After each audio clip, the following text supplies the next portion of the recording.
So you might be in a position where you want to go ahead and increase the FPS, aka frames per second, on your Xbox Series X or S. Maybe the performance isn't that good. Now, usually on these newer consoles, you probably won't have to deal with any of these issues, hopefully, but the first thing I would recommend doing is making sure that your specific console has enough room to breathe around it. Now, what does this mean? Well, just make sure that your specific console isn't, completely, doesn't have any ventilation around it. If it's very close to a wall on the back or a wall on the sides, it may not have enough room to breathe. So just keep that in mind. Even the top of the console, just keep in mind that that console needs a lot of cool air, and or if it's in a very hot environment, that may give you some issues too. So the best thing you can do here is just to go ahead and make sure that console has enough room to breathe and make sure it's in a cool spot, and that can help increase the overall performance and longevity of that console. Now, another thing I would recommend doing here as well is just going through and seeing if there's any updates available for your console. If you're playing your game and you haven't updated your console in a very long amount of time,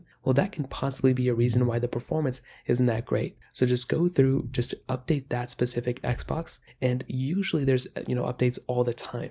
And if you haven't updated your console in a very long amount of time, well, that can pretty much be the reason why it's pretty much not working. And that is another thing I would recommend looking into as well. Now, on top of that, another thing I would recommend looking into is seeing if that game itself has any updates or anything you can do inside of that specific, game, where you can tinker around with the graphics settings.